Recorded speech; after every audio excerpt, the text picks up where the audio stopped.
एक मकड़ी स्पाइडर अपना जाला बनाने उपयुक्त स्थान की तलाश में थी।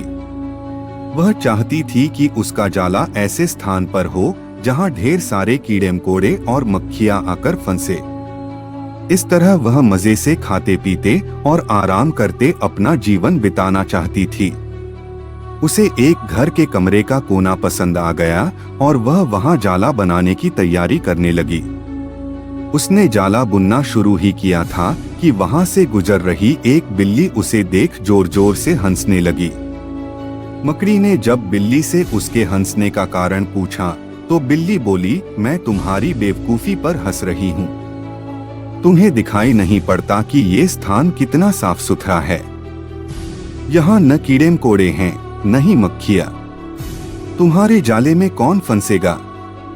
बिल्ली की बात सुनकर मकड़ी ने कमरे के उस कोने में जाला बनाने का विचार त्याग दिया और दूसरे स्थान की तलाश करने लगी। उसने घर के बरामदे से लगी एक खिड़की देखी और वह वहां जाला बुनने लगी। उसने आधा जाला बुनकर तैयार कर लिया था, तभी एक चिड़िया वहां आई और उसका मजाक उड़ाने लगी। अरे, तुम्हारा दिमाग खराब हो गया है क्या? जो इस खिड़की पर जाला बुन रही हो, तेज हवा चलेगी और तुम्हारा जाला उड़ जाएगा। मकड़ी को चिड़िया की बात सही लगी। उसने तुरंत खिड़की पर जाला बुनना बंद किया और दूसरा स्थान ढूंढने लगी। ढूंढते ढूंढते उसकी नजर एक पुरानी अलमारी पर पड़ी। उस अलमारी का दरवाजा थोड़ा खुला हुआ था। वह वहां जाकर जाला बुनने लगी। तभी एक कॉकरोच वहां आया और उसे समझाइश देते हुए बोला, इस स्थान पर जाला बनाना व्यर्थ है। यह अलमारी बहुत पुरानी हो चुकी है। कुछ ही दिनों में इसे बेच दिया जाएगा। तुम्हारी सारी मेहनत बेकार चली जाएगी। मकड़ी ने कॉकरोच की समझाइश मान ली और अलमारी में जाला बनाना बंद कर दूसरे स्थान की खोज करने लगी। लेकिन इन सब के बीच पूरा दिन निकल चुका था। वह थक गई थी और भूख प्यास से उसका हाल बेहाल हो चुका था। अब उसमें इतनी हिम्मत नहीं रह गई थी कि वह जाला बना सके। थक-हार कर वह एक स्थान पर बैठ गई।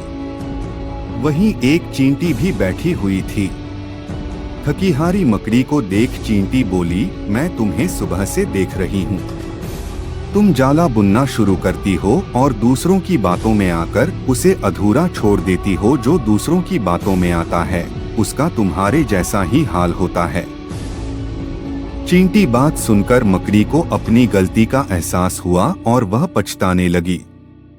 अक्सर ऐसा होता है कि हम नया काम शुरू करते हैं और नकारात्मक मानसिकता के लोग आकर हमें हतोत्साहित करने लगते हैं। वे भविष्य की परेशानियां और समस्याएं गिनाकर हमारा हौसला तोड़ने की कोशिश करते हैं। कई बार हम उनकी बातों में आकर अपना काम उस स्थिति में छोड़ देते हैं जब वह पूरा होने की कगार पर होता है और बाद में समय निकल जाने पर हम पछताते रह जाते हैं।